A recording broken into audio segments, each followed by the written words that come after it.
Well, yes, well, Sunday, Obama talked in his historic speech in Prague about reducing the importance of nuclear weapons. And it's interesting that Clinton talked about that too. Bush talked about that too. Everybody talks about reducing the importance of nuclear weapons. And I wanted yesterday to ask a question to the representative for the new administration who was talking at the Carnegie conference, but it quickly became clear that he was not willing to say anything about how until the nuclear posture review is finished, which might be at the end of this year.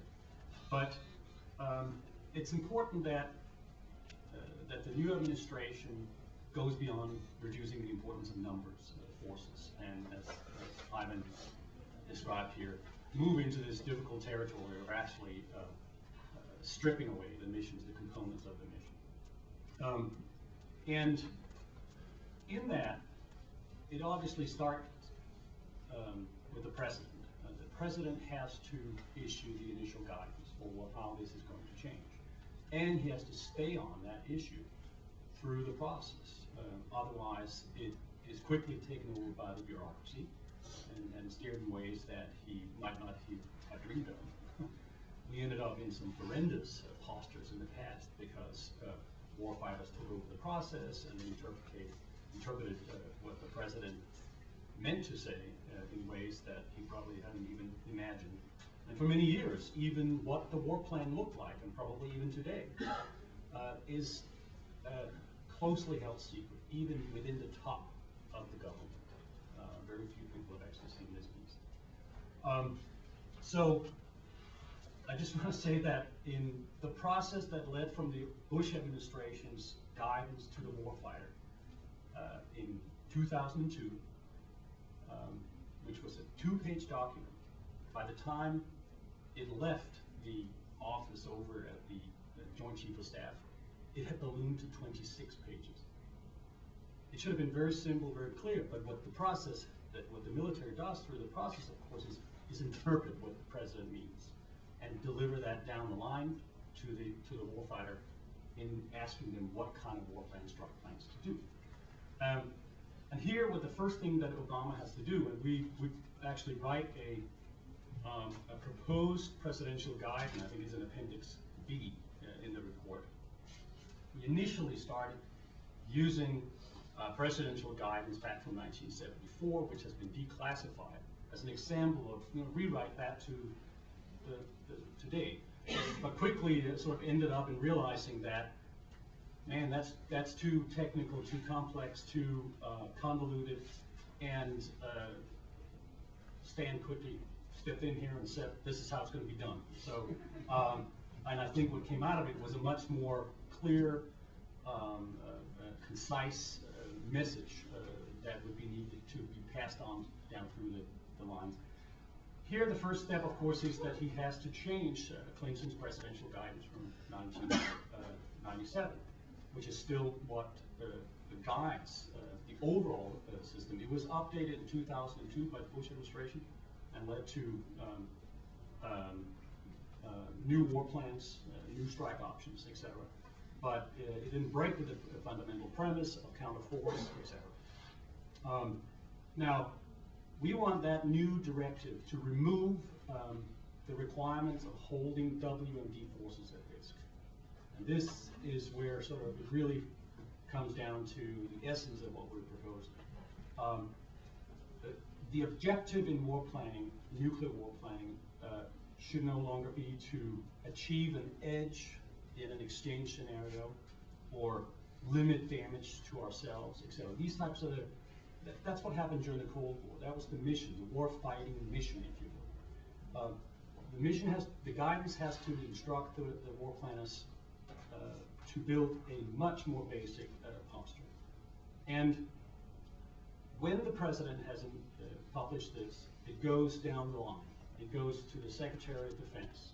And the Secretary of Defense translates that into what used to be called the NUWEP, the Nuclear Weapons Employment Plan.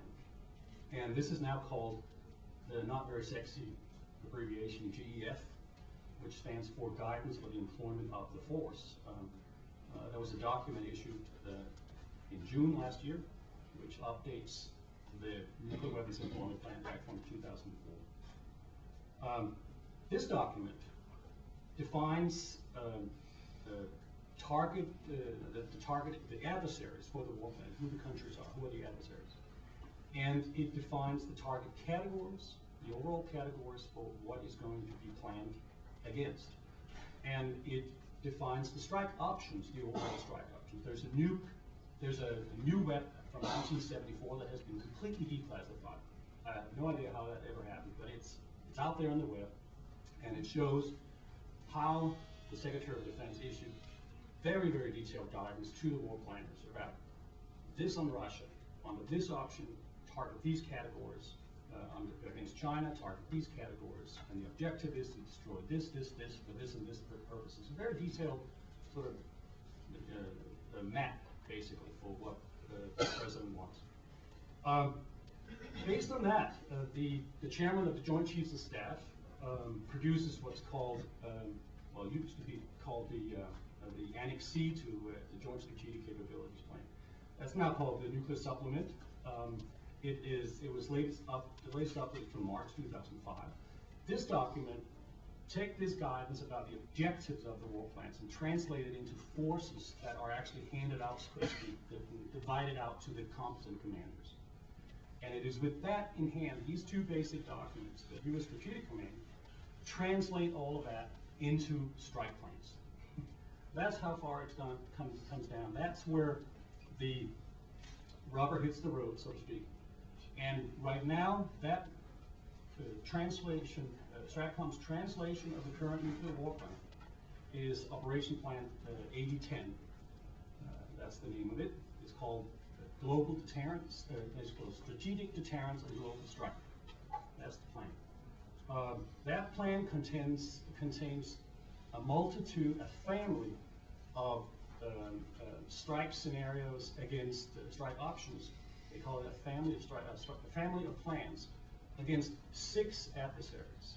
And this is a big change from the Cold War, when the PSYOP, the main war plan, contained a multitude of attack options against 2 adversaries, Russia and China.